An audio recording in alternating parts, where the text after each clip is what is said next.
Good evening all of you. Nursing classes में आपका स्वागत है। कल की क्लास में हमने देखा था एंजाइटी के बारे में। उसी कड़ी को आगे बढ़ाते हुए आज का अपना टॉपिक है OCD। कौन सा टॉपिक है अपना टॉपिक है आज का OCD। कौन सा टॉपिक है? OCD, जिसे बोलते हैं अपन OCN। तो क्या होता है OCD की परिभाषा क्या होती है? इसमें ऑब्सेशन किसे कहते हैं, कंपल्जन किसे कहते हैं, ऑब्सेशन किसका डिसऑर्डर है, कंपल्जन किसका डिसऑर्डर है, most common type of OCD कौन सा है, कौन कौन से लक्षण दिखाई देते हैं, ये सब अपन जानेंगे कि इसमें कहाँ से क्वेश्चन आ सकता है कॉम्पिटिटिव एग्जाम के पर्पज से। तो इन सब के बारे में जानेंगे। तो आज का अपना टॉपिक क्या है? OCD। देखो OCD या मैं जिसे भी बोल सकता हूँ OCN। सबसे पहले बात करते हैं कि इसका पूरा नाम होता क्या है। देखो OCD, O मतलब ऑब्सेशन, O मतलब ऑब्सेशन, C मतलब कंपल्जन, D मतलब होता है डिसऑर्डर, और अगर D नहीं है, N है, तो इसका मतलब होता है न्यूरोसिस, क्योंकि ये न्यूरोसिस की बीमारी है। देखो मेंटल हेल्थ नर्सिंग में मेंटल डिसऑर्डर दो ही प्रकार के हैं, साइकोसिस और न्यूरोसिस। साइकोसिस अपन ने पढ़ लिया था, organic साइकोसिस, functional साइकोसिस।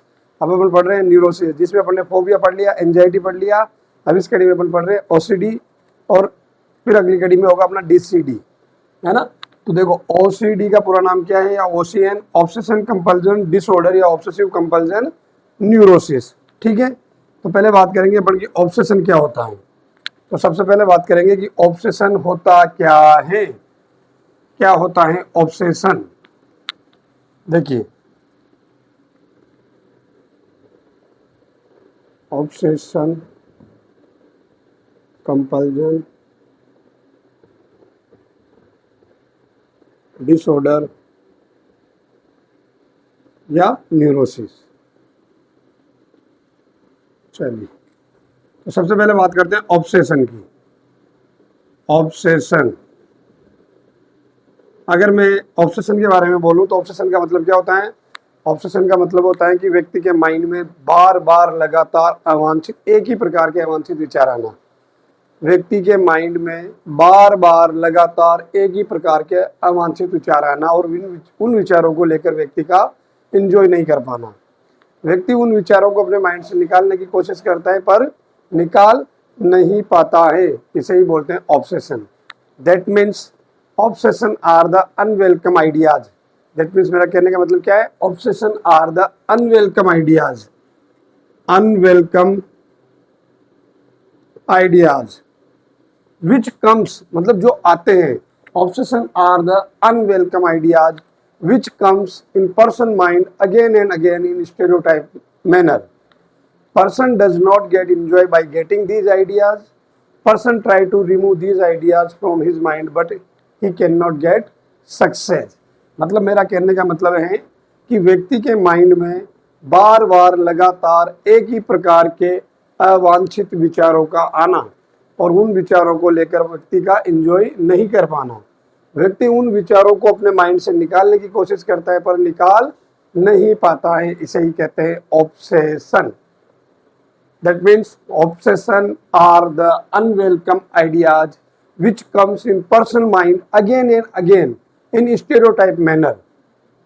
Person does not get enjoy by getting these ideas.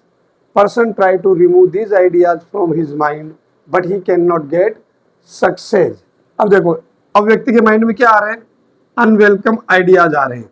अब अनवेलकम आइडियाज आ रहे हैं मतलब यही हो गया कि ऑब्सेशन किसका डिसऑर्डर है? तो ऑब्सेशन थॉट का डिसऑर्डर है। अब यहाँ से क्वेश्चन आ जाता है कि ऑब्सेशन किसका डिसऑर्डर है? तो ऑब्सेशन किसका डिसऑर्डर है? ऑब्सेशन थॉट का डिसऑर्डर है, क्योंकि आपको इसकी परिभाषा में देखो ना, आप व्यक्ति के माइंड में क्या आ रहे हैं? अवांछित विचार आ रहे हैं। तो विचार आ रहे हैं मतलब किसका डिसऑर्डर है? थॉट का डिसऑर्डर। आई थिंक आपको ऑब्सेशन का मतलब समझ में आ गया होगा कि ऑब्सेशन का मतलब होता है कि व्यक्ति के माइंड में लगातार बार बार एक ही प्रकार के अवांछित विचार आना, और उन विचारों को लेकर पर्सन का एंजॉय नहीं कर पाना। पर्सन उन विचारों को अपने माइंड से निकालने की कोशिश करता है पर निकाल नहीं पाता है। ऑब्सेशन मीन्स या obsession are the unwelcome ideas which comes in person mind again and again in stereotype manner. Person does not get enjoy by getting these ideas and person try to remove these ideas from his mind but he cannot get success. अब देखो एक word आया है stereotype manner, stereotype manner, या एक होता है stereotype activity, मतलब बार बार एक ही काम को करना सेम तरीके से। स्टेरियोटाइप मतलब लगातार। ओके, तो आपको समझ में आ गया ऑब्सेशन। और ऑब्सेशन किसका डिसऑर्डर है? तो ऑब्सेशन डिसऑर्डर है थॉट का। ऑब्सेशन किसका डिसऑर्डर है? ऑब्सेशन डिसऑर्डर है थॉट का। आगे बात करते हैं कंपल्जन की। आगे बात करते हैं कंपल्जन की। ऑब्सेशन समझ लिया, अब बात करते हैं कंपल्जन की। कंपल्जन, तो देखो कंपल्जन, कंपल्जन क्या होता है? Compulsion are the stereotype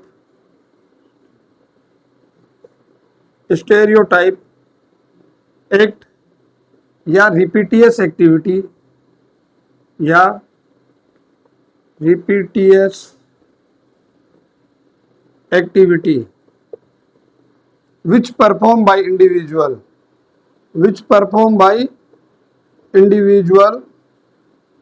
and look unreasonable to the viewer, मतलब देखने वालों को कैसा लगे। देखिए कंपल्जन, तो बात करते हैं कंपल्जन की। तो जो कंपल्जन होता है, कंपल्जन का मतलब होता है स्टेरियोटाइप एक्ट, मतलब बार बार एक ही काम करना, या रिपीटियस एक्टिविटी। समझ में आ गया? स्टेरियोटाइप या repetitious activity which perform by individual and look unreasonable to the viewer, मतलब व्यक्ति के द्वारा बार बार एक ही काम को करना और देखने वालों को जो अकारणवश लगे। दैट मीन्स जैसे मैं बार बार बोर्ड को साफ कर रहा हूँ, जैसे कि मैं बार बार बोर्ड को साफ कर रहा हूँ, अगर ये बोर्ड पूरा गंदा है और मैं साफ कर रहा हूँ तो ये देखने वाले को समझ में आएगा कि हाँ इसके पीछे कारण है, क्योंकि बोर्ड पूरा भरा हुआ है, तो लिखेंगे कहाँ, तो इसलिए गंदा कर रहे हैं।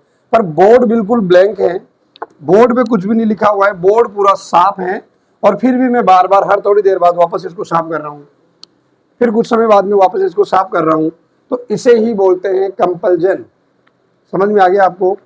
कंपल्जन का मतलब क्या हुआ? कंपल्जन का मतलब हुआ स्टेरियोटाइप या repetitious activity which perform by individual and look unreasonable to the viewer, व्यक्ति द्वारा बार बार एक ही काम करना जो देखने वालों को कैसा लगे, अकारणवश लगे।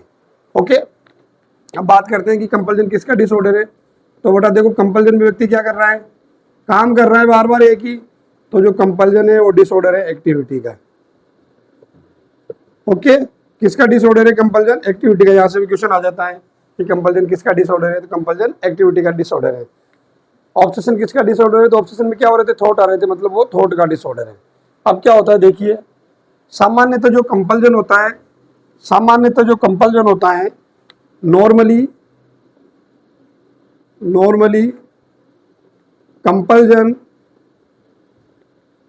Compulsion are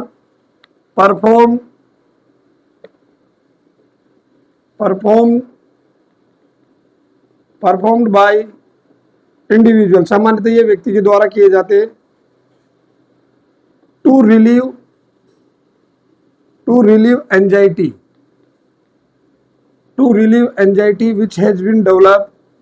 which has been developed due to the obsession। अब देखिए क्या बोला मैंने ये बोला है कि जो कंपल्जन होता है वो सामान्यतः व्यक्ति के द्वारा किया जाता है। क्यों किया जाता है? क्योंकि वो ऑब्सेशन की वजह से उसे जो एंजाइटी हुई है, उस एंजाइटी को कम करने के लिए व्यक्ति द्वारा सामान्य रूप से क्या किया जाता है? तो सामान्य रूप से किया जाता है कंपल्जन। अब देखिए ऑब्सेशन में क्या हो रहा था, जैसे सपोज करो कि किसी को बार बार एक ही प्रकार के अवांछित विचार आ रहे हैं, जैसे मुझे बार बार एक ही प्रकार के अवांछित विचार आ रहे हैं कि बोर्ड गंदा है, that means obsession of dirtiness. मुझे बार बार क्या विचार आ रहे हैं? ऑब्सेशन ऑफ डर्टीनेस, कि बोर्ड गंदा है। अब मुझे ये विचार आ रहे हैं, और आपको पता है कि जो ओसीडी है वो एक न्यूरोसिस है। न्यूरोसिस वाली बीमारी में क्या होता है? माइनर मेंटल डिसऑर्डर होता है, जिसमें हॉस्पिटलाइजेशन की जरूरत नहीं होती और जिसमें इनसाइट प्रेजेंट होती है। इनसाइट का मतलब क्या होता है? Awareness about self mental status, मतलब खुद के मानसिक स्तर के बारे में पता होना। अब मुझे पता होगा कि मुझे बार बार क्या विचार आ रहे हैं कि यार बोर्ड गंदा है, बोर्ड को साफ करूं, ये मुझे पता है बार बार विचार आ रहे हैं, और मैं इसे कुछ समय के लिए रोकने की कोशिश भी करूंगा। पर मैं अगर इसे रोकने की कोशिश करूंगा तो मुझे होगी एंजाइटी, तो मैं क्या करूंगा, उस एंजाइटी को कम करने के लिए बोर्ड को बार बार साफ करूंगा। तो मुझे जो ऑब्सेशन की वजह से जो एंजाइटी हुई है, मुझे ऑब्सेशन की वजह से जो ऑब्सेशन आए, ऑब्सेशन ऑफ डर्टीनेस आए, उस वजह से मुझे जो एंजाइटी हुई है, उस एंजाइटी को कम करने के लिए मैं बार बार क्या कर रहा हूँ, कंपल्जन कर रहा हूँ, मतलब बोर्ड को साफ कर रहा हूँ। समझ में आ गया आपके? ऑब्सेशन और कंपल्जन समझ में आ गया।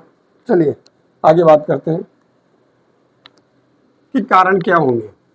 दोनों की परिभाषा समझ में आ गई, दोनों वर्ड्स की। उसके बाद बात करते हैं कोज, कि इसके कारण क्या होंगे। तो अपन कोज की बात करें तो सबसे पहला कोज ही होता है जेनेटिक या फैमिली हिस्ट्री। जेनेटिक और फैमिली हिस्ट्री, तो पहला कारण ही क्या हो गया बेटा, जेनेटिक और फैमिली हिस्ट्री हो गया।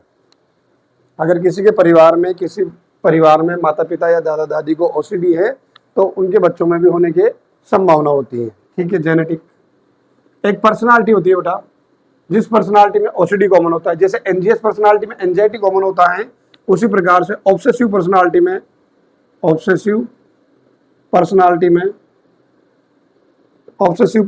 में ओसीडी होने के चांसेस ज्यादा होते हैं। तो क्वेश्चन आ जाता है कि ऑब्सेसिव नामक पर्सनालिटी में कौन सा मेंटल डिसऑर्डर होता है, तो ऑब्सेसिव नामक पर्सनालिटी में ओसीडी या ओसीएन होता है।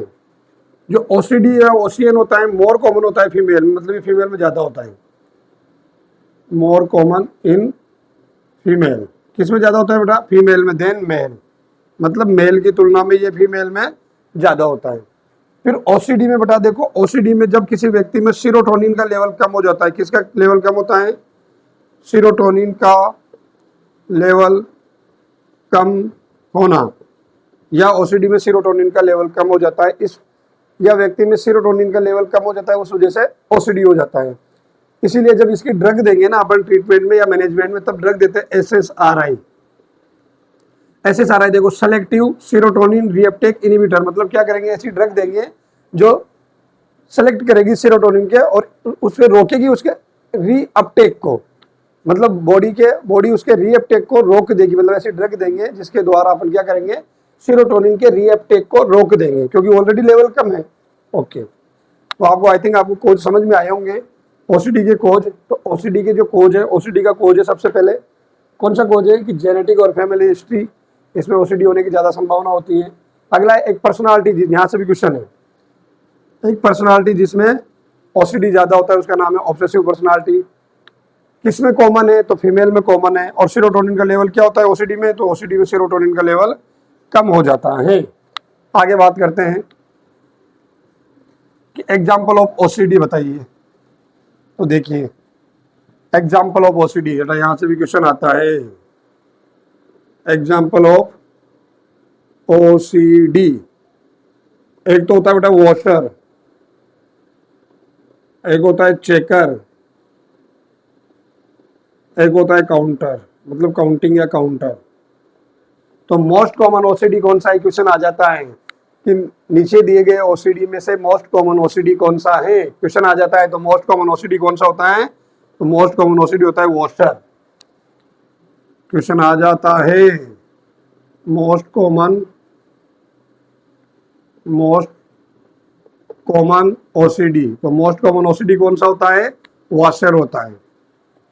समझ में आया आपको? क्वेश्चन आ जाता है यहाँ से कि most common type of OCD कौन सा है, और आपके ऑप्शन होंगे वॉशर, चेकर, काउंटर, ये जो भी कॉम्बिंग, जो भी चार कोई भी ऑप्शन होंगे, तो उनमें से आपका करेक्ट आंसर कौन सा होगा, वॉशर। चलिए बात करते हैं एग्जाम्पल ऑफ ऑब्सेशन की, ये समझ में आ गया आपको। आगे बात करते हैं एग्जाम्पल ऑफ ऑब्सेशन की, मतलब व्यक्ति में बार बार लगातार एक ही प्रकार के अवांछित विचार आएंगे, वो उदाहरण कौन से हैं। तो सबसे पहला हो जाता है बेटा ऑब्सेशन ऑफ डर्टीनेस, मतलब व्यक्ति में किस प्रकार के अवांछित विचार आ रहे हैं, व्यक्ति में अवांछित विचार आ रहे हैं गंदगी वाले की, ये चीज गंदी है, तो बार बार वो उसको क्या करेगी, साफ करेगी। जैसे किसी फीमेल को बार बार विचार आते हैं कि उसके हाथ जो है गंदे, तो बार बार क्या करेगी, हैंड वॉश करेगी। जैसे किसी फीमेल को विचार आते हैं बार बार कि जो मेरा बेडरूम है वो गंदा है, तो वो बार बार क्या करेगी, बेडरूम में झाड़ू पोछा करेगी। समझ में आया आपको? तो ऑब्सेशन ऑफ डर्टीनेस। दूसरा होता है बेटा ऑब्सेशन ऑफ काउंटिंग, मतलब उसे विचार आते हैं बार बार काउंट करने के। जैसे आपने कोई एक गड्डी दे दी 500 के नोट की, ठीक है, एक बार गिन लिया कि उसमें कितने हैं, 100 नोट है, एक बार गिन लिया कि उसमें 100 नोट है, फिर उसे विचार आएंगे ऑब्सेशन ऑफ काउंटिंग के, वो उस गड्डी को फिर गिनेगी, फिर थोड़ी देर बाद उसे विचार आएंगे सेम, तो वो उस गड्डी को फिर गिनेगी। मतलब बार बार उसे विचार आएंगे काउंटिंग करने के, और अगर वो नहीं करेगी तो उसे एंजाइटी होगी, और उस एंजाइटी को कम करने के लिए बार बार क्या करेगी, उस गड्डी को काउंट करेगी। ओके। दूसरा होता है obsession of checking. Obsession of checking मतलब क्या हुआ कि इसे बार बार चेक करने के विचार आएंगे। जैसे घर पे लॉक लगा के बाहर बाजार में घूमने के लिए गई कोई लेडीज, अब उसे विचार आया कि मैंने लॉक नहीं लगाया है, तो वो वापस आएगी और लॉक को चेक करेगी। उसे क्या आया विचार, चेकिंग का, तो वो बार बार वापस आएगी, फिर लॉक को चेक करके जाएगी कि लगा हुआ है, फिर नीचे जाएगी, फिर वापस विचार आएंगे चेकिंग के, तो वो वापस आएगी, फिर लॉक चेक करेगी, फिर वो नीचे जाएगी, फिर वापस विचार आएंगे कि उसने लॉक नहीं लगाया, फिर वापस लॉक चेक करने आएगी। तो उसे विचार क्या आ रहे हैं, चेकिंग करने की।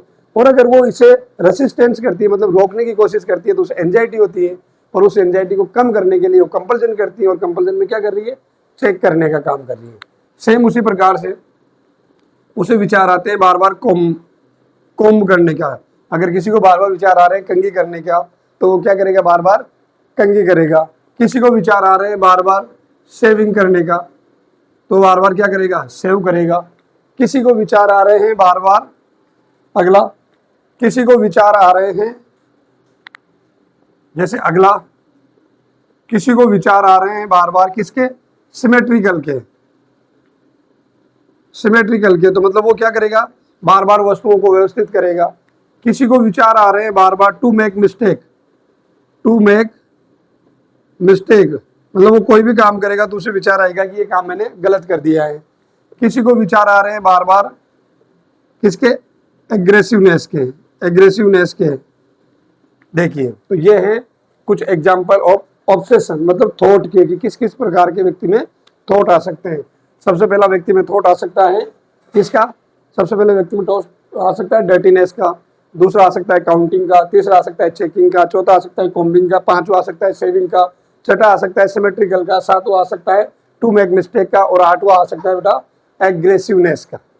ओके, तो ये व्यक्ति में बार बार विचार आ सकते हैं, और इन विचारों की को लेकर व्यक्ति को क्या होगी, एंजाइटी होगी, और वो एंजाइटी को कम करने के लिए क्या करेगा, कंपल्जन। तो अब देखते हैं वो example of compulsion.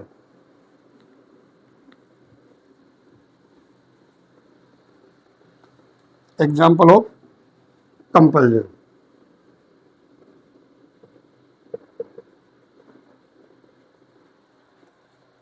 Example of compulsion, तो बात करते हैं अपन की कंपल्जन कौन कौन से हो सकते हैं। तो देखो, पहला तो कंपल्जन यही हो सकता है कि उसे क्या आ रहा था, डर्टीनेस का, मतलब वो क्या करेगी, वॉशिंग करेगी। दूसरा क्या आ रहा था, चेक करने का, तो वो चेकिंग करेगी, मतलब इसमें एक्टिविटी की जाएगी। दूसरा काउंटिंग, काउंट करने का आ रहा था तो वो काउंटिंग करेगी। कॉम्ब करने का आ रहा था तो कॉम्बिंग करेगी, मतलब कंघी करेगी। सेविंग का आ रहा है तो वो सेविंग करेगा। मतलब जो भी उसको विचार आ रहे थे उससे संबंधित यहाँ पर कार्य किया जाएगा। तो ये कुछ एग्जाम्पल है कंपल्जन के। उसके बाद बात करते हैं अपन कि क्लिनिकल मैनिफेस्टेशन क्या क्या होंगे। अब ऐसे व्यक्ति में कौन कौन से लक्षण दिखाई देंगे, तो ऐसे व्यक्ति में कौन कौन से लक्षण दिखाई देंगे। क्लिनिकल मैनिफेस्टेशन,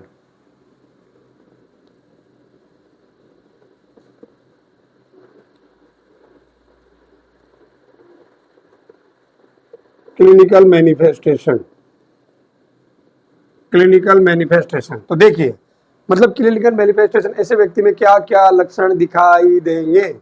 अब बात करते हैं अपन लक्षण की। तो सबसे पहला जो लक्षण दिखाई देगा, मतलब व्यक्ति में हो सकता है प्योर ऑब्सेशन, मतलब केवल और केवल उसे विचार ही आ रहे हो, मतलब वो काम नहीं कर रहा हो, ये हो सकता है।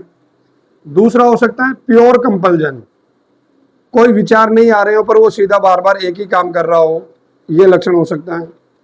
तीसरा हो सकता है मिक्स्ड ऑब्सेशन, ऑब्सेसिव कंपल्जन, मतलब विचार भी आ रहे हो और वो काम भी कर रहा हो बार बार।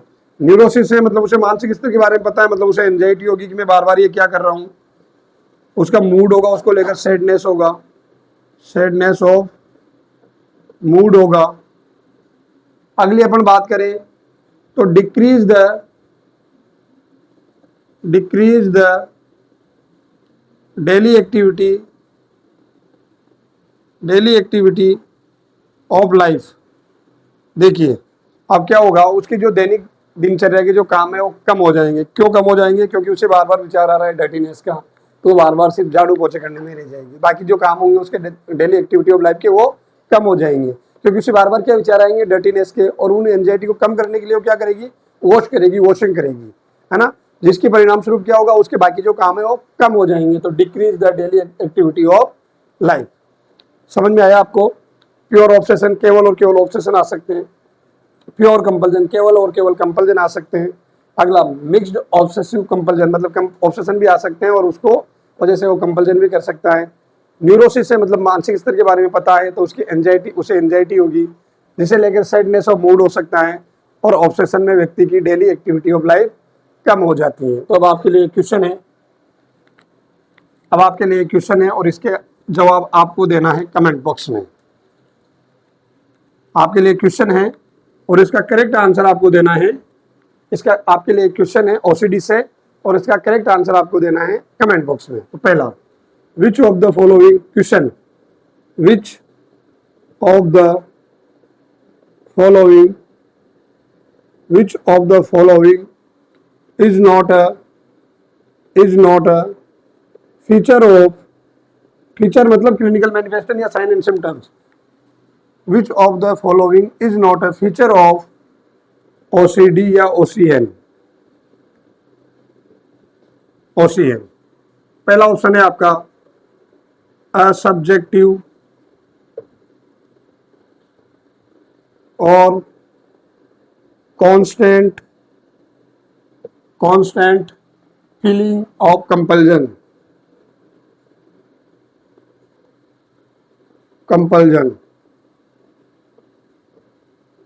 दूसरा, रेसिस्टेंस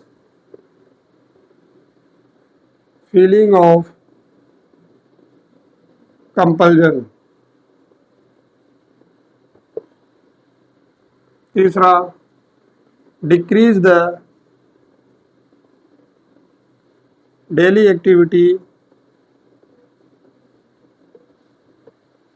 एक्टिविटी ऑफ लाइफ। चौथा ऑप्शन है ऑल ऑफ देम। चलो एक और पांचवा भी दे देता हूं आपको। 5 ऑप्शन है नन ऑफ देम।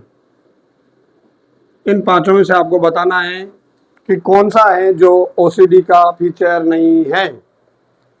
आपके सामने क्वेश्चन है, विच of the following is not a feature of OCD, कि निम्न में से कौन सा है जो ओसीडी का फीचर नहीं है। तो पहला फीचर आपके सामने असब्जेक्टिव और कांस्टेंट फीलिंग ऑफ कंपल्जन, मतलब व्यक्ति क्या करता है कंपल्जन को रोकने की उसको कंपल्जन को लेकर एक कांस्टेंट फीलिंग आती है कि, और व्यक्ति उस कंपल्जन की फीलिंग को रोकने की कोशिश करता है। उसकी जो डेली एक्टिविटी ऑफ लाइफ होती है वो कम हो जाती है। ऑल ऑफ देम या नन ऑफ देम। तो इनमें से करेक्ट ऑप्शन क्या होगा आपको बताना है कमेंट बॉक्स में। चलिए आगे बात करते हैं डायग्नोसिस की। फीचर हो गए, अब बात करते हैं डायग्नोसिस की कि इसका डायग्नोसिस कैसे करेंगे। तो डायग्नोसिस कैसे करेंगे बेटा? डायग्नोसिस मतलब निदान। तो मेंटल डिसऑर्डर में डायग्नोसिस करने के तरीके, हिस्ट्री टेकिंग, ये भी 2। अगर खुद के बारे में पूछा जा रहा है तो पर्सनल हिस्ट्री टेकिंग, और अगर आपसे आपकी फैमिली के बारे में पूछा जा रहा है तो फैमिली हिस्ट्री टेकिंग। अगला फिजिकल एग्जामिनेशन,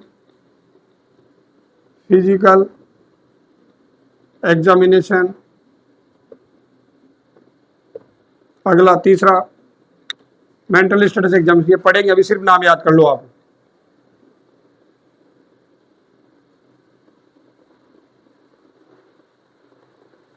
MSc। अगला होता है बेटा mini mental status examination. Mini mental status examination, okay, मतलब MMSE। इस तरीके से अपन क्या कर सकते हैं, OCD का डायग्नोसिस कर सकते हैं। दोनों के बारे में पढ़ेंगे कि दोनों क्या होते हैं। अभी सिर्फ नाम याद रखो कि दो तरीका है, मेंटल स्टेटस एग्जामिनेशन और एक मिनी मेंटल स्टेटस एग्जामिनेशन। उसके बाद बात करते हैं मैनेजमेंट, कि इसका मैनेजमेंट कैसे करेंगे। चलिए, मैनेजमेंट, OCD का मैनेजमेंट। तो OCD का बेटा मैनेजमेंट करेंगे दो प्रकार से। कितने प्रकार से OCD का मैनेजमेंट करेंगे? दो प्रकार से। पहला होगा आपका साइकोफार्मेकोलॉजिकल मैनेजमेंट, जिसमें क्या करेंगे, मेडिसिन देंगे, साइकोफार्मेकोलॉजिकल मैनेजमेंट। दूसरा करेंगे बेटा साइकोथेरेपी, साइकोथेरेपी, ओके। चलिए बात करते हैं साइकोफार्मेकोलॉजिकल मैनेजमेंट की। तो साइकोफार्मेकोलॉजिकल मैनेजमेंट में क्या करेंगे, ड्रग देंगे, और इस केस में दो प्रकार की ड्रग देंगे। एक देंगे बेटा anti depressant, anti depressant drug. अपन ने लक्षण में पढ़ा है, क्लिनिकल मैनिफेस्टेशन में पढ़ा है कि व्यक्ति का सैडनेस ऑफ मूड होता है। तो एंटी डिप्रेसेंट ड्रग क्या करेगी, to treat the depression of patient, उसे जो डिप्रेशन हो रहा है उसे ठीक करेगी, ओके।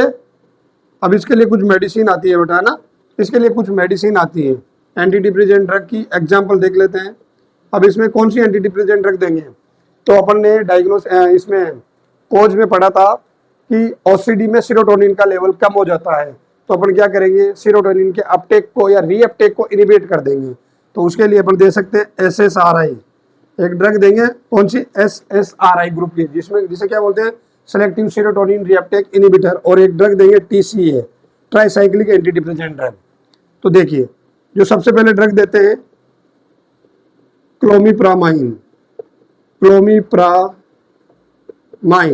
ये है TCA ग्रुप की ड्रग और गुड है, ठीक है, दे सकते हैं, मतलब है ना, प्रायोरिटी के हिसाब से बता रहा हूँ, गुड है।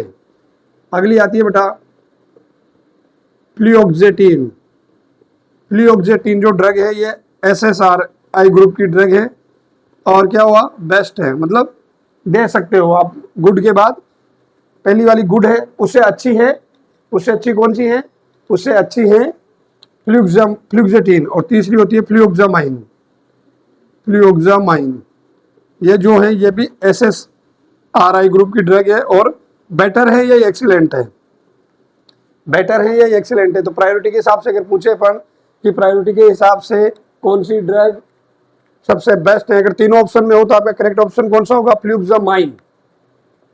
अगर फ्लूओक्सामाइन ऑप्शन में नहीं हो तो आपका ऑप्शन क्या होगा, फ्लूओक्सेटिन, और फ्लूओक्सेटिन ऑप्शन में नहीं हो तो आपका क्लोमिप्रामाइन, ओके। तो समझ में आया आपको कि जो एंटी डिप्रेसेंट ड्रग होती है साइकोफार्मेकोलॉजिकल मैनेजमेंट ऑफ OCD में, जो एंटी डिप्रेसेंट ड्रग होती है, वो एंटी डिप्रेसेंट ड्रग क्या करती है, व्यक्ति के डिप्रेशन को कम करती है या ठीक करती है। उसके लिए जो ड्रग देते हैं उसमें दो प्रकार की ड्रग, दो ग्रुप की ड्रग देते हैं, SSRI selective serotonin reuptake inhibitor, और एक देते हैं TCA tricyclic anti depressant drug, okay. तो सबसे पहला जो सबसे बेस्ट है प्रायोरिटी के हिसाब से नंबर 1 वो है फ्लूओक्सामाइन। प्रायोरिटी के हिसाब से सबसे पहला करेक्ट ऑप्शन कौन सा रहेगा, फ्लूओक्सामाइन, दूसरा फ्लूओक्सेटिन और तीसरा क्लोमिप्रामाइन। आगे बात करते हैं, दूसरी ड्रग कौन सी देंगे। अपन ने लक्षण में पढ़ा है कि व्यक्ति में एंजाइटी रहती है, तो उसकी एंजाइटी को कम करने के लिए देंगे अपन दूसरी ड्रग देंगे, anti anxiety drug, anti anxiety drug, या जिसे ही बोल देते हैं बेटा एंजियोलाइटिक ड्रग।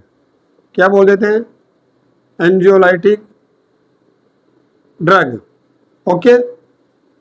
ये क्या करेगी, व्यक्ति के एंजाइटी को ठीक करेगी या कम करेगी, जैसे क्लोनाजिपाम, लोराजिपाम, इटियोजोलाम 0.5 mg HS, ओके। तो ऐसी ड्रग जो व्यक्ति में एंजाइटी को कम करने का काम करती है, एंटी एंजाइटी ड्रग या एंजियोलाइटिक ड्रग कहलाती है। उदाहरण के रूप में क्लोनाजिपाम, लोराजिपाम, इटियोजोलाम, ओके। दूसरा मैनेजमेंट पढ़ते हैं बेटा साइकोफार्मेकोलॉजिकल मैनेजमेंट, यहां से भी क्वेश्चन है। दूसरा है साइकोफार्मेकोलॉजिकल मैनेजमेंट, साइकोफार्मेकोलॉजिकल साइकोथेरेपी। अब जो साइकोथेरेपी में जो इफेक्टिव थेरेपी होती है वो थेरेपी होती है बेटा बिहेवियर थेरेपी। बिहेवियर थेरेपी, तो देखिए बिहेवियर थेरेपी जो होती है ये इफेक्टिव थेरेपी होती है किसमें, ओसीडी में। पर बिहेवियर थेरेपी में भी कौन सी, कोग्निटिव बिहेवियर थेरेपी। कौन सी, cognitive behaviour therapy. Okay, cognitive behaviour therapy में भी कौन सी, explore response prevention therapy. Explore and response prevention therapy, ERP, explore and response prevention therapy. तो देखिए ये गुड है, ये बेस्ट है, ये एक्सीलेंट है, मतलब बेटर है। तो देखिए साइकोथेरेपी में ओसीडी वाले केस में निम्न में से कौन सी थेरेपी इफेक्टिव होगी, तो इफेक्टिव बिहेवियर थेरेपी होती है। बिहेवियर थेरेपी में भी कोग्निटिव बिहेवियर थेरेपी होती है। कोग्निटिव बिहेवियर थेरेपी में भी क्या होती है, ERP, explore and response prevention therapy. जो एक्सप्लोर और रेस्पॉन्स प्रिवेंशन थेरेपी है ये एक प्रकार की कोग्निटिव थेरेपी है जो आज के समय में मतलब मॉडर्न डेज में ओसीडी वाले पेशेंट में यूज की जाती है। मॉडर्न डेज में ओसीडी वाले पेशेंट में कौन सी थेरेपी यूज की जाती है, ERP, explore and response prevention therapy. कुछ और थेरेपी होती है जो दी जाती है बेटा, ये थेरेपी वाला पूरा एक टॉपिक, पूरा एक चैप्टर है, उसको पढ़ेंगे जिसमें सारी थेरेपी पढ़ेंगे। एक कुछ थेरेपी और दी जाती है जिसे बोलते हैं PNSP। P बराबर पॉजिटिव रीइंफोर्समेंट,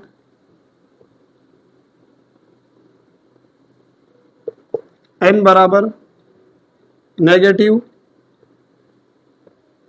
रीइंफोर्समेंट,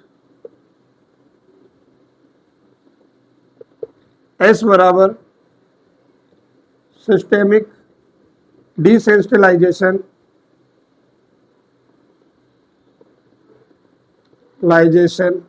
और P बराबर पनिशमेंट। देखिए अब फोबिया और ओसीडी में सिर्फ एक ही अंतर है, फोबिया में भी ये तीन तो दी जाती है पर फोबिया में पनिशमेंट की जगह F आ जाता है, मतलब फ्लोटिंग आ जाता है ना।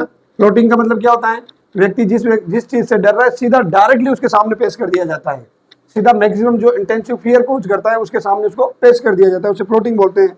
सिस्टेमिक डिसेंसिटाइजेशन क्या होता है, जिस चीज से भी व्यक्ति को डर लग रहा है, जिस चीज से भी व्यक्ति को डर लग रहा है पहले उसकी इमेज दिखाई जाएगी, फिर उसका रबर की आइटम दिखाया जाएगा, फिर रियल चीज से पेश करवाया जाएगा।